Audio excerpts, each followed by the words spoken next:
Brazil, who's at the current Conservative Political Action Conference, also known as CPAC. He's currently there right now, where he participated in the 2025 International Summit Against Human Trafficking. The goal, ending modern-day slavery. Let's welcome Eduardo Bolsonaro. Really good to have you, sir. Appreciate your time. Before we get into the trafficking stuff, I know it's very near and dear to everyone's heart right there at CPAC. It's a great event. It's a great purpose, a great cause. Something everyone should be concerned with. I'd like to just step, because so much is going on in the global political scene right now, especially with Brazil and some of the other, let's call them Latin American countries and the United States. Specifically, sir, your family. Your family has been, well, let me let you describe to the folks what's going on with the new regime in Brazil, Lula da Silva, and what he's done to the Bolsonaro family, and why do you think this is happening?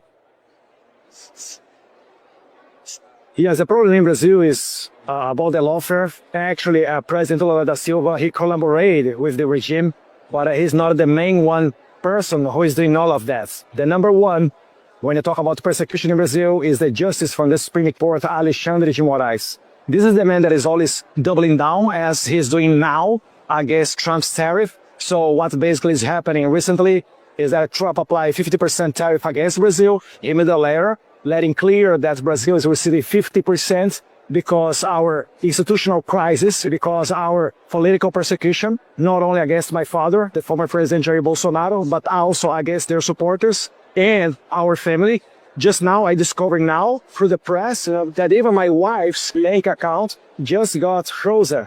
So this is the level of the regime. As the regime cannot touch me because I'm living in Texas, here in the United States, they go after all of my family, even my wife. So this is the new normal of Brazil. Maybe you are suffering with the great resets right now. And we have a short time to change things. That's why I appreciate and I thank President Trump's Secretary Rubio, because they are taking attention about what is going on in Brazil before this regime get consolidated.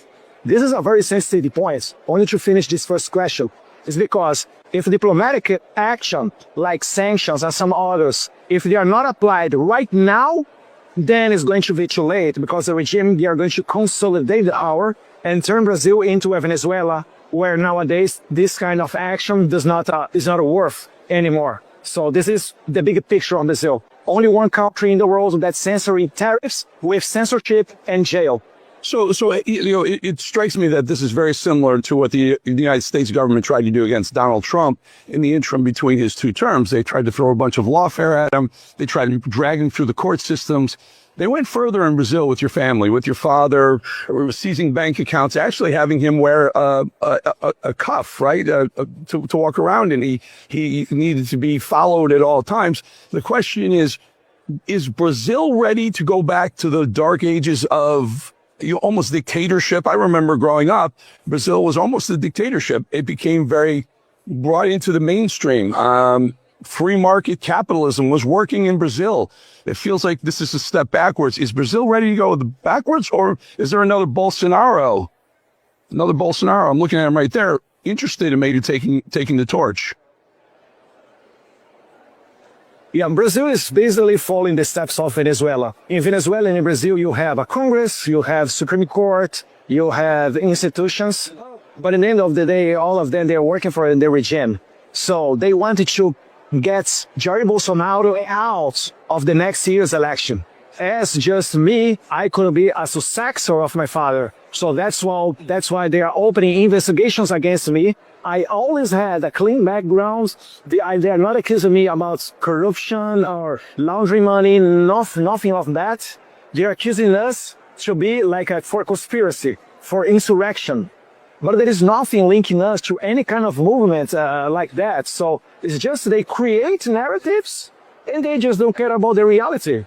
They are going to convict everybody who represents a danger to this establishment. And they already openly said that they learned with the U.S. and they are not to do the same mistake that U.S. did, which is let the leader of the polls run for president. In case of President Donald Trump, they are not going to do it happen in Brazil. That's why they are running as fast as possible to convict Jair Bolsonaro still this year and not in the next year where we have elections. So it's very essential that we receive this U.S.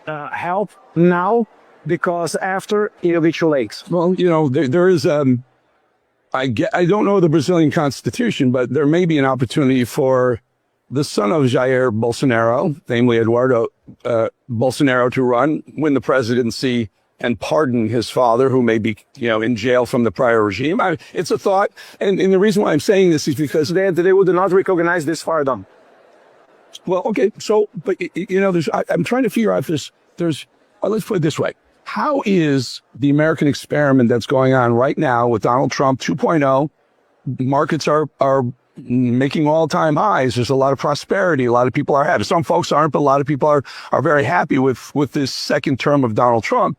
How is that playing with the people in Brazil? Not the Brazilian government, because I know they're freaked out because they're leftist and they're workers' parties and they're all progressive leftists, but the people, the actual people on the street of Brazil.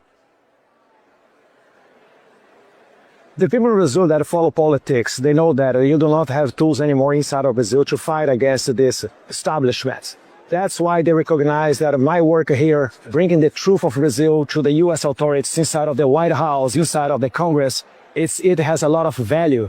And that's why this regime is persecuting me and my family in Brazil. Because the only hope that we have is coming out from outside, from the United States. That's why people in a recent poll, one day after Trump applies the 50% tariff against Brazil, that's why in every each 10th Brazilians, 4 were in favor of tariffs. And that's a great number. I was expecting like maybe 10% was in favor of the tariffs, but no, 40%, almost 40%. So this is a great number and shows that the Brazilians are okay assuming the risk that even having reflect in our economy, but to support actions to pressure the regime. And there is no way to create richness inside of a regime. And in Brazil, they are realizing that it's not worth you delay some actions, and it's still working and paying your taxes to sustain this regime. This is not going to happen to Brazil. And again, that's why we are in a very crucial moment. And not everybody in Brazil already wake up, but especially in the conservative movement, I can easily tell you, 80% of people, they are supporting President Donald Trump.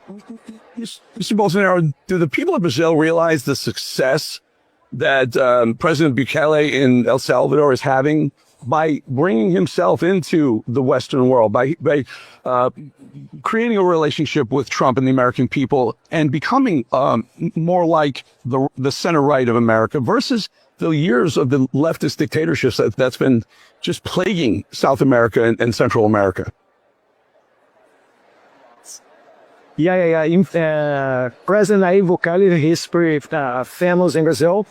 People is looking more and more to El Salvador. I've been there recently twice. I did go to the famous jail, the Secot, and what he is doing is great. And basically, he can only does that because he got a majority in 2021 in the Congress. So there are two powers, the executive and the legislative, against the judiciary. That's how Bukele could clean the Supreme Court of El Salvador, and then he's not getting blocked anymore to do what is needed to be done. So after that, after 2021, he started to do reforms inside of the Congress. And basically in El Salvador, what he's doing is he's sending criminals to jail, and he does not let them get out from jail. That's why Bukele, he has the support of almost 90% of the people. That's why he got reelected. And everybody in Latin America should follow his steps. There is a way, getting outside of this fake human rights vision and bring the criminals to jail and let the society safer. That's the Bukele's message that we should copy. I wish the best for Brazil. I wish the best for your family. Folks, if you just tuned in, this is Eduardo Bolsonaro, whose father is Jair Bolsonaro, who's being persecuted, really persecuted, not prosecuted in Brazil, much to the same way Donald Trump was persecuted for 4 years in between his 2 terms. We would love to get you back again sometime, Eduardo, and also maybe we'd love to talk to your father if he'd be willing to do that as well. Love to get him on the show and have this conversation, because I think you guys are on the right track, and I hope you steer Brazil back into conservative prosperity. Thank you very much for this opportunity.